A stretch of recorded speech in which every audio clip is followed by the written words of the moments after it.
The calculation table is ready, and it's time to give it a more visually appealing look. Excel offers a wide range of options for changing the appearance of entered or calculated data, and this is important because the formatting of the table greatly affects how easily we perceive the data from it. Let's work on the appearance of our table and also look at some basic formatting tools. First, let's focus on the borders of the table. We see a sheet divided into cells in Excel, but this division is conditional and only visible to us in the program. If we want to print the document, these borders will not be visible on paper. Therefore, let's set clear borders for our table. To apply any formatting tool, you first need to select a cell or a range of cells. On the Home tab in the Font toolbar, there is a drop-down list that allows you to set the borders for a cell or a range of cells. It is important to know that if you select a range of cells, the borders will be applied to the entire selected area, not to each cell individually. Let's choose the option More Borders. The Format Cells window will open. This window contains several tabs, and it allows you to fully set all the necessary formatting.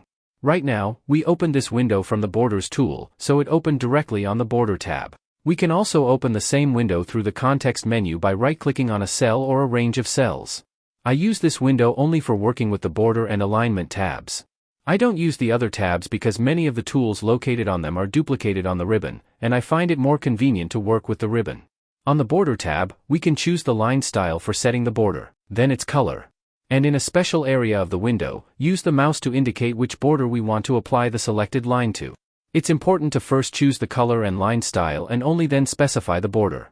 You can also use helper tools that allow you to set external or internal borders with a single mouse click. But let's close this window, and before we set the borders of the table, let's note that the block headers should occupy 2 cells. Let's merge them. To do this, we will select 2 adjacent cells, and click on the corresponding tool in the Alignment panel. The cells will be merged, and the text that was in them will be centered. We will do the same for the cells with the title of the calculation block. Now let's set the borders. First, we will select the entire table and apply thick outer borders from the drop-down list. Since I selected a range of cells, as I mentioned earlier, the border was applied to the entire selected range, not to each individual cell. Next, we will select the range of cells with the title of the block and the column headings. Through the context menu, we will open the Format Cells window, where we will set a thicker line for all borders of the selected area, both outer and inner. We will do the same for the range of cells A3, B4. In this range, the outer borders and vertical lines should be thick, while the inner horizontal lines should be thin. The initial data block is ready. Similarly, we will set the borders for the calculation block.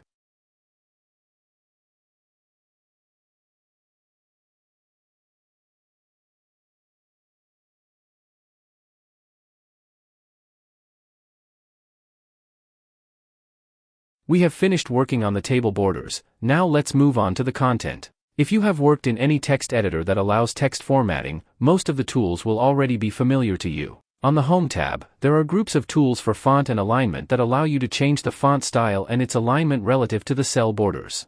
Let's change the font in the titles of the blocks. Select the cell with the title of the first block and then we will change the font by selecting it from the drop-down list. In the adjacent list, we will choose an appropriate size for the text. Next, we will change the font style to make it bolder. I also suggest changing the cell background to green. And to ensure the text does not blend in with the background, we will change its color to white. Finally, we will set the text alignment in the cell. This formatting can be completely transferred to the results block. There is no need to repeat all the operations. Just specify the cell which formatting we want to copy, and on the clipboard toolbar select the tool that looks like a paintbrush. It's called Format Painter. A paintbrush icon will appear next to the mouse pointer. It's indicating that the Format Painter is activated. Now specify the cell to which we want to transfer this formatting, and its format will be changed. Now let's format one of the column headers, making the font bold and changing the cell fill to gray. We will also set the alignment to the center of the cell. Using the Format Painter tool, we can transfer formatting to the adjacent cell, as well as to similar cells below, and there is a small trick that will speed up this operation. If you select a cell and simply click on the Format Painter tool, you will only be able to transfer the formatting once to the next cell you select. After that, you will have to select the cell with the formatting again and copy it for the next cell, and so on several times.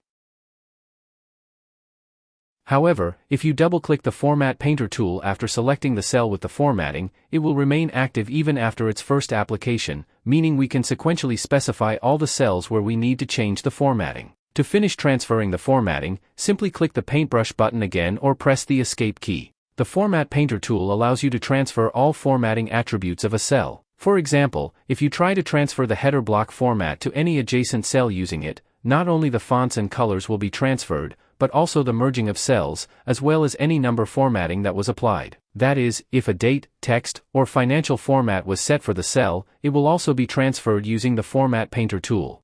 So, the table formatting is complete, and we can consider this task solved. This video also concludes a short course on the basics of working in Microsoft Excel. We have covered the most basic tools and features of the program, and it's time to move on to the most interesting part, the tools of Excel that make it so popular. And first of all, let's take a look at the most popular Excel functions. See you in the new videos.